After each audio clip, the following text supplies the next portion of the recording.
Hello everyone, welcome back to pharmacy classes. आज हम लोग इस वीडियो में हिस्टामिन के स्टोरेज एवं रिलीज के बारे में स्टडी करेंगे। इसके पहले वाले वीडियो में हम लोग ने हिस्टामिन के बायोसिंथेसिस एवं उसके डिस्ट्रीब्यूशन के बारे में स्टडी किया था। बायोसिंथेसाइज हिस्टामिन स्टोर रहते हैं हमारे बॉडी में कॉम्प्लेक्स के रूप में। आइए सबसे पहले हम ये जानते हैं कि क्या डिफरेंस होता है सिंथेसिस एवं बायोसिंथेसिस। आप अपने डिस्प्ले पर दो टर्म को देख पा रहे होंगे। हमने वहाँ पे दो टर्म को मेंशन किया हुआ है, सिंथेसिस वर्सेस बायोसिंथेसिस। आइए सबसे पहले हम इनके बीच का डिफरेंस जानते हैं। बायोसिंथेसिस में अगर किसी भी सब्सटेंस का सिंथेसिस लिविंग ऑर्गेनिज्म में हो रहा है उसे बायोसिंथेसिस कहेंगे, लेकिन अगर किसी भी सब्सटेंस का सिंथेसिस लैब में हो रहा है तो हम उसे सिंथेसिस कहेंगे। बायोसिंथेसिस प्रोसेस में कैटालिस्ट एक एंजाइम होता है। वहीं बात करें सिंथेसिस प्रोसेस में तो इसमें कैटालिस्ट एक केमिकल होता है। यही बेसिक डिफरेंस होता है सिंथेसिस एवं बायोसिंथेसिस में। इस प्रकार बायोसिंथेसाइज जो हिस्टामिन होता है वो स्टोर रहता है हमारे बॉडी में कॉम्प्लेक्स के रूप में। और यह हिस्टामिन हमारे बॉडी में तीन तरह के सेल्स में स्टोर रहता है, मास सेल्स, नॉन मास सेल्स एवं बेसोफिल्स। पिछली स्लाइड में मैंने आपको बताया कि हिस्टामिन हमारे बॉडी में कॉम्प्लेक्स के रूप में स्टोर रहते हैं और ये तीन तरह के सेल्स में प्रेजेंट होते हैं, हिस्टामिन, नॉन हिस्टामिन एवं बेसोफिल्स। ये तीन तरह के सेल्स में हिस्टामिन कॉम्प्लेक्स के रूप में प्रेजेंट होते हैं। अगर हिस्टामिन हमारे मास सेल्स में कॉम्प्लेक्स के रूप में प्रेजेंट है तो हिस्टामिन वहाँ पे हिपैरिन नाम के प्रोटीन के साथ वो कॉम्प्लेक्स का फॉर्मेशन करता है, जिसे हम हिस्टामिन हिपैरिन कॉम्प्लेक्स कहते हैं। और वहाँ पे हिस्टामिन हिपैरिन के साथ कॉम्प्लेक्स के रूप में स्टोर रहता है मास सेल्स में। वहीं हिस्टामिन हमारे बेसोफिल्स में भी कॉम्प्लेक्स के रूप में ही स्टोर रहता है और इस कॉम्प्लेक्स को हम लोग कॉन्ड्रोइटिन हिपैरिन कॉम्प्लेक्स का फॉर्मेशन करते हैं, क्योंकि बेसोफिल्स में जो हमारा हिस्टामिन है वो कॉन्ड्रोइटिन के साथ कॉम्प्लेक्स का फॉर्मेशन करता है और हमारे बेसोफिल्स में कॉम्प्लेक्स के रूप में स्टोर रहता है। जैसा कि मैंने आपको बताया, हिस्टामिन हमारे बॉडी में कॉम्प्लेक्स का फॉर्मेशन करती है प्रोटीन के साथ मिलकर, और ये हिस्टामिन प्रोटीन कॉम्प्लेक्स कहलाता है। और हिस्टामिन स्टोर रहता है हमारे सेल्स में सेक्रेटरी ग्रेनुल्स में, और ये सेक्रेटरी ग्रेनुल से हिस्टामिन का रिलीज एक्सोसाइटोसिस प्रोसेस के द्वारा होता है। और इस एक्सोसाइटोसिस प्रोसेस के लिए रिस्पॉन्सिबल होते हैं दो प्रकार के स्टिमुलाई, इम्यून एवं नॉन इम्यून। इम्यून में आएंगे एंटीजन एवं एंटीबॉडी, एवं नॉन इम्यून में आएंगे bacterial product, xenobiotic, physical effect एवं कोलिनर्जिक इफेक्ट। ये दो प्रकार के स्टिमुलाई हैं, इम्यून एवं नॉन इम्यून, जो रिस्पॉन्सिबल होते हैं सेक्रेटरी ग्रेनुल से हिस्टामिन के एक्सोसाइटोसिस प्रोसेस के लिए।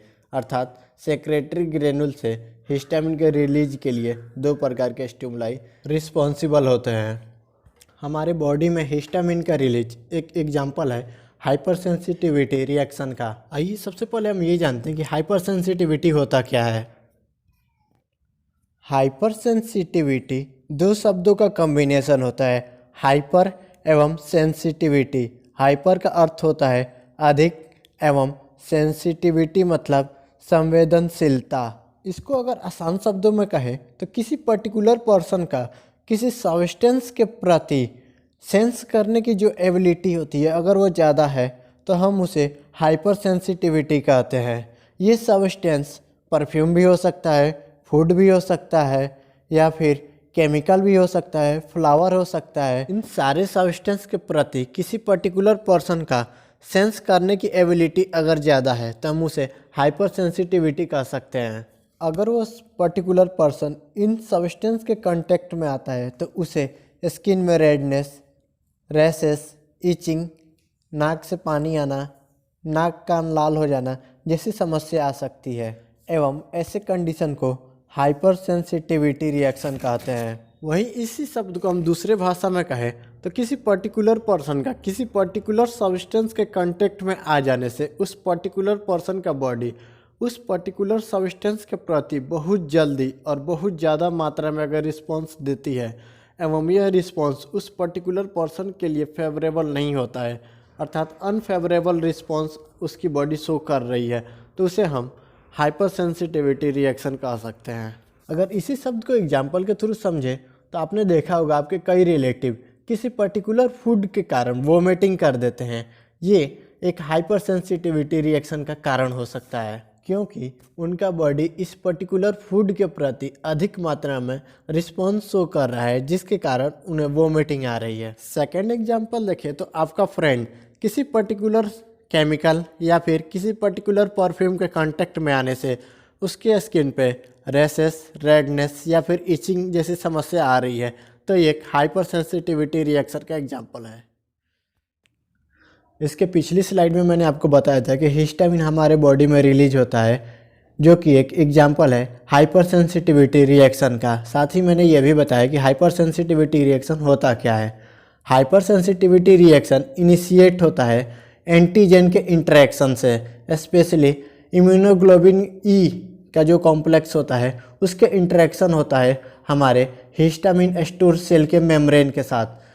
आप अपने डिस्प्ले पर देख पा रहे होंगे, ये मान लीजिए एक मास्ट सेल्स है और हम जानते हैं कि मास्ट सेल्स में हिस्टामिन स्टोर रहता है। हिस्टामिन स्पेशली 3 तरह के सेल्स में स्टोर रहता है, mast cells, non mast cells एवं बेसोफिल्स।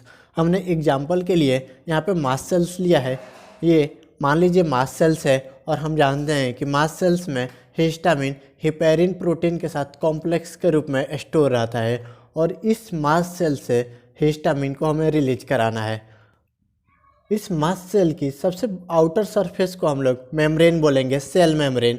और इस सेल मेम्ब्रेन से जैसे ही हमारा एंटीजन इम्यूनोग्लोबिन ई का कॉम्प्लेक्स आकर इंटरेक्ट करेगा तो हमारा जो मास्ट सेल्स है वो एक्टिवेट हो जाएगा और इससे एक्सोसाइटोसिस प्रोसेस के द्वारा जो हमारा हिस्टामिन है ये रिलीज हो जाएगा। एक्सोसाइटोसिस प्रोसेस मतलब कोई भी सब्सटेंस अगर हमारे सेल से बाहर की तरफ मूव कर रहा है तो उसे हम एक्सोसाइटोसिस प्रोसेस कहते हैं, जबकि कोई भी सब्सटेंस अगर हमारे सेल के अंदर इंटर कर रहा है तो उसे हम इंडोसाइटोसिस प्रोसेस कहते हैं। यहाँ पे हमारा जो हिस्टामिन है वो मास्ट सेल से बाहर की तरफ मूव कर रहा है, इसलिए हम एक्सोसाइटोसिस प्रोसेस कर रहे हैं और हमारा हिस्टामिन एक्सोसाइटोसिस प्रोसेस के द्वारा इस मास्ट सेल से मूव करेगा बाहर की तरफ और जाकर अपना एक्शन शो करेगा। इस प्रकार हमारा हिस्टामिन सेक्रेटरी ग्रेनुल से रिलीज होता है एक्सोसाइटोसिस प्रोसेस के द्वारा और वो अपना एक्शन शो करता है।